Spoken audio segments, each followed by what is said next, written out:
minority in parliament is saying that stop presenting yourselves as reps of Akufo Addo minority to ministers designate. Now the story here says the minority in parliament has called for the ministers designate to refrain from assuming the role of representatives of the president, urging the chief of staff to revoke any unauthorized appointments of minister designates as presidential representatives. Now, this request comes in response to allegations that the Chief of Staff created temporary appointments for minister designates awaiting parliamentary approval, designating them as representatives of the president. Now, Dr. Bernard Okuboi, Minister of Health designate, found himself at the center of this controversy when he conducted inspections at health facilities, purportedly in his capacity as the president's representative. However, he denied operating unlawfully within the health ministry amidst delays in his parliamentary approval. Now, in a statement issued by Kobna Minta Akando, the ranking member on the Parliamentary Select Committee on Health and MP for Juaboso, the minority emphasized that the minister designates as nominees of the president lack the authority to instruct or implement policy changes within ministry agencies. Let me come to you, Enoch. Yeah. What's the delay? Why are we dragging this out? Why are the ministers, Mr. Designates, why haven't they yet been approved? And why are they carrying themselves about in the role of ministers when they've not yet been approved? I believe that none of these honorable members who are sons and daughters of this country that believe in the rule of law is acting ultra-virate as far as a portfolio that has not been concluded is concerned. Certainly, as far as the ministerial portfolios are concerned, the president has the onerous duty of nominating with the approval of parliament. So certainly, without parliamentary approval, one cannot properly be deemed as a minister of state, because the Supreme Court has had an opportunity to invoke its original jurisdiction on this matter in the J.H. Mensah vs. Attorney General cases and Asari vs. Attorney General. There has been several pronouncements by the Supreme Court, the apex court of the land, on this subject matter. So it is neither here nor there. But when you read Article 58 of our Constitution, Dave, it clearly states that the executive authority of the state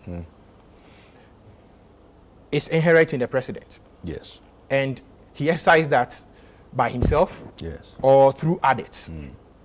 So certainly, the president has the opportunity of delegating people to do one sort of a business for and on behalf of him. So if the people term themselves as representatives of the president, I believe it is not wrong in law. We can go back to the Supreme Court and seek interpretation. Once we are giving rival meanings to this provision of the Constitution, certainly we can go before the Supreme Court to seek interpretation, because that is clearly within their jurisdiction to do so. All said and done, the president nominated ministers of state designate, deputy ministers of state. They have gone through parliamentary vetting. Their reports are ready. And at the time of consideration, the Speaker of Parliament, Mr. Abansumanu Baben, Right Honorable Abansumanu Baben, adjourned Parliament signed it on the basis that Mr. Nelson Eche Dafiamapo has instituted an action before the Supreme Court. And based on that action, Parliament cannot go ahead in considering the ministerial nominees.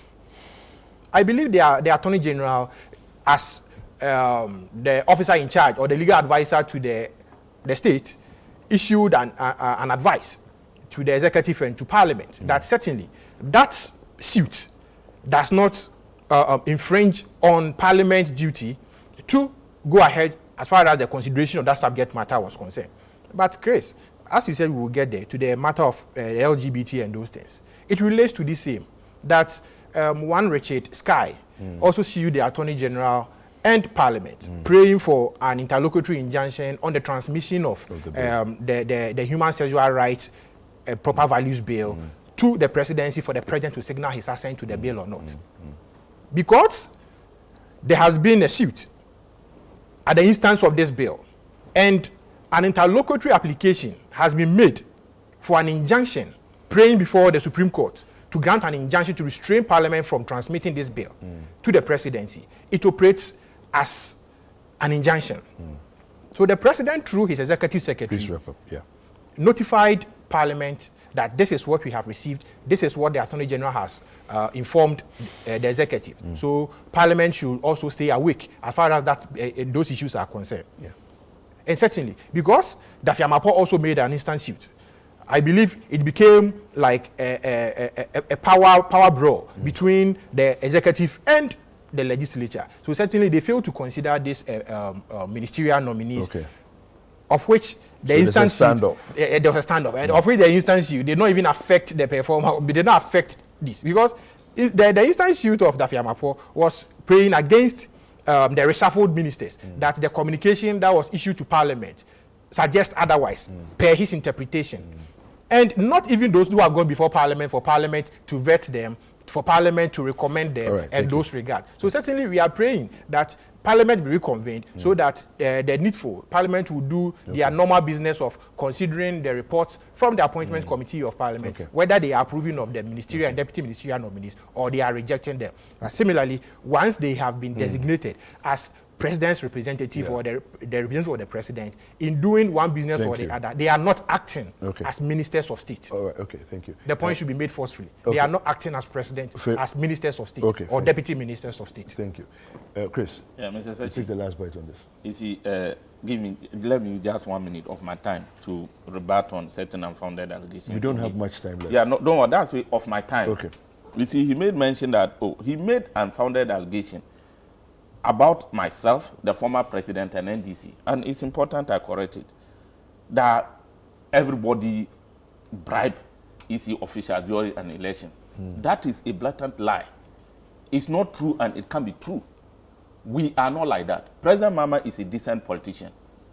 NDC as a political party, we believe in rule of law. We believe in democracy. That's why we are the founders of 1992 Constitution. We don't do that. These political machinations, financial inducement during elections, we don't do that. We don't influence EC officials. We don't corrupt the election.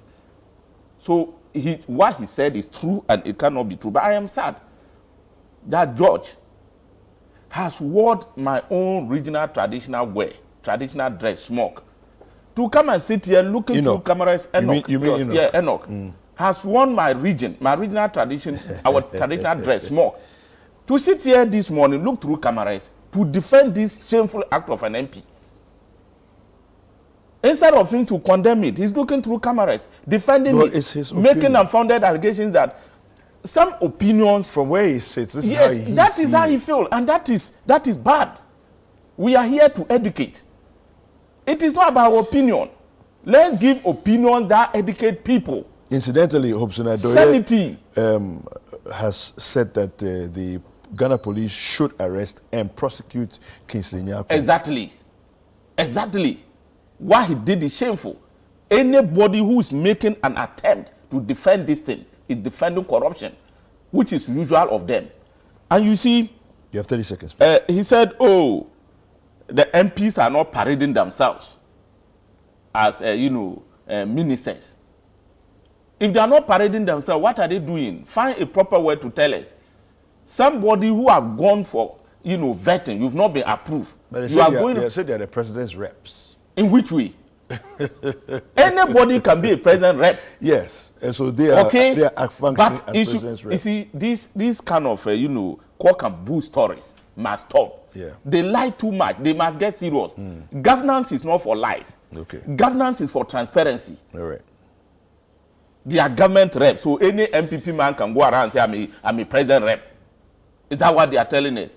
He quoted Article 58 of 1992 Constitution. Because of mischief, he has refused to also quote 79 and 78. It's not for any reason the framers of this Constitution has put that when you are appointed, ministers of state must go to Parliament for approval. It's not for any reason. All right, fair enough. Thank you very much. Well, from this mischief, when it suits you, you go there. Yeah. After quoting 58, do your best Okay, and all quote right. 78 and 79. All To right, go to Chris, court thank you for very interpretation. much. I've been If you agree, speaking- rival That has been your That was- language. Thank you The day very much.